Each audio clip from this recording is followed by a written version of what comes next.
మండలంలో ఇళ్ల కాలనీలు ఏర్పాటు చేయడం జరిగింది అధ్యక్ష.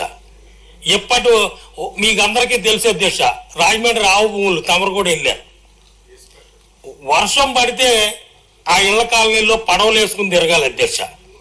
ఇకపోతే మంత్రి గారు అధికారులు చెప్పింది రిటర్న్ ఆన్సర్ రాసినట్టు ఉంది అధ్యక్ష.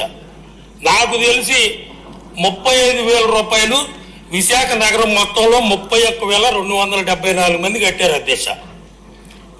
వాటిల్లో సెల్ఫ్ హెల్ప్ గ్రూపుల ద్వారా రుణ సదుపాయం ఏర్పాటు చేశారన్నారు. నాకు తెలిసి ఆ 35,000 బలవంతంగా తీసుకున్నారు తప్పితే ఒక్కళ్ళకు కూడా బ్యాంక్ లోన్ రాలేదు.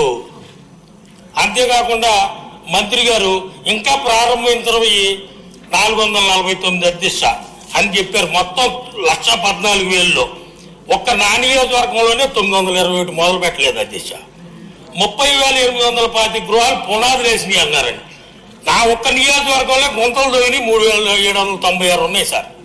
పునాదులేమో 30,825 గృహాలు తీశారని చెప్తున్నారు.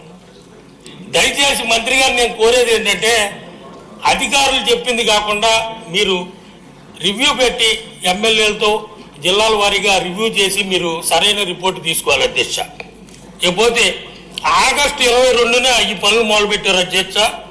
ఉడా వారికి అడ్మినిస్ట్రేటివ్ శాంక్షన్ జంగిల్ క్లియరెన్స్ కి లేఅవుట్ల నిర్మాణానికి 150 కోట్లు ఇచ్చారు అధ్యక్ష. రోడ్లు కానీ కాలువలు కానీ ఎలక్ట్రికల్ పోల్స్ కానీ మౌలిక సదుపాయాలు ఏమీ లేవు సార్ విశాఖ తూర్పు నియోజకవర్గంలో ఈ పద్మనాభ మండలం ఆనందపురం మండలంలో. మీ అందరికీ తెలుసు కేంద్ర ప్రభుత్వం 1,00,000 ఇచ్చింది, 30,000 గత ప్రభుత్వంలో ఇచ్చారు. ఇందులో ఆప్షన్ 1 అని, ఆప్షన్ 2 అని, ఆప్షన్ 3 అని పెట్టారు అధ్యక్ష. ఆప్షన్ 3లో 98,216 ఇళ్ళు 20 లేబర్ ఏజెన్సీ పేరు మీద వైఎస్ఆర్సీపీ నాయకులే కాంట్రాక్ట్ తీసుకోవడం జరిగింది అధ్యక్ష. దీని మీద కూడా ఎంక్వైరీ జరగాల.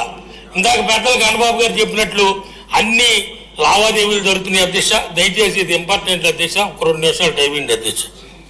ఇకపోతే 340 ఎస్ఎఫ్టీతో నిర్మాణం అని చెప్పి అబద్ధాలు ఆడారు సార్. ఇదిగో సార్, దానికి కూడా ఈ రంగులే. 340 ఎస్ఎఫ్టీ అన్నారు, 229 ఎస్ఎఫ్టీ మాత్రమే కార్పెట్ ఏరియా ఉంది అధ్యక్ష. ఇది అంటే రుషికొండ ప్యాలెస్ లో బాత్రూమ్ లో ఉన్న ఆయన బాత్ టబ్ అంతా కూడా లేదు అధ్యక్ష. 340 ఎస్ఎఫ్టీ అన్నారు, 229 ఎస్ఎఫ్టీ కార్పెట్ ఏరియా మాత్రమే ఉంది. దయచేసి మంత్రి గారు ఎంక్వైరీ చేయాలి దీని మీద. రాష్ట్రం అంతా సార్, విశాఖ నగరంలో తూర్పు నియోజకవర్గం అని కాదు.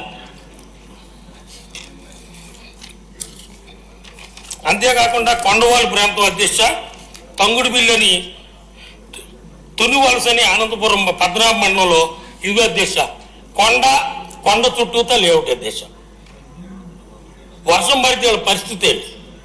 దయచేసి నేను అనేది ఏంటంటే, ఈ జగనన్న ఇళ్ల కాలనీ మీద మళ్ళీ మీరు ఈ ప్రభుత్వం రివ్యూ చేసి పేద ప్రజలకి న్యాయం చేయవలసిన అవసరం ఎంతైనా ఉంది అధ్యక్ష. ఇంకోటి ఏంటంటే, ఈ ఒక్కటి కూడా ఎక్కడ జంగిల్ క్లియరెన్స్ అవ్వలేదు, ఇప్పటి వరకు ఎక్కడ లేఅవుట్లు అవ్వలేదు. ఈ కేవలం ఆ చుట్టుపక్కల గ్రామాల్లో ఉన్న వైఎస్ఆర్ నాయకులు ఈ పేద ప్రజల్ని బెదిరించి ఆ స్థలాలు కూడా తక్కువ రేటు తృణమో పనమో చేతిలో పెట్టి లాక్కోవటం కూడా జరుగుతుంది అధ్యక్ష. ఇకపోతే మీ అందరికీ తెలుసు, రాష్ట్ర వ్యాప్తంగా ప్రైవేటు భూములు తీసుకుని ఇళ్ల కాలనీల కోసం అనేక లక్షలాది రూపాయలు, కోట్లాది రూపాయలు చేతులు మారిని. దయచేసి దీని మీద ఎంక్వైరీ వేయాలని మీ ద్వారా కోరుకుంటున్నాను అధ్యక్ష. ఇకపోతే 1,14,805 మంది విశాఖపట్నం జిల్లాలో ఇళ్లు కేటాయిస్తే ఈ కాలనీలో కేవలం 31,274 మంది మాత్రమే ఇల్లు 35,000 బలవంతంగా కట్టించారు అధ్యక్ష. 4,973 మంది తూర్పు నియోజకవర్గంలో కట్టారు అధ్యక్ష. ఇకపోతే మంత్రి గారు పట్టాలు ఇచ్చారా అన్నారు. పట్టాలు ఇచ్చారు అధ్యక్ష కొంతమందికి. భారతదేశంలో నాకు తెలిసి స్టాంపు పేపర్ మీద పార్టీ జెండా రంగులేసి జగన్మోహన్ రెడ్డి గారి ఫోటోతో నవరత్నాలు వేస్తే ఆ ఇంటి పట్ట, ఆ డాక్యుమెంట్ చెల్లుద్దా అని మీ ద్వారా నేను మంత్రి గారిని అడుగుతున్నాను అధ్యక్ష. మరి నేనైతే ఇప్పుడు చూడలేదు అధ్యక్ష భారతదేశంలో. అసలు ఆ పట్టయే చెల్లదు.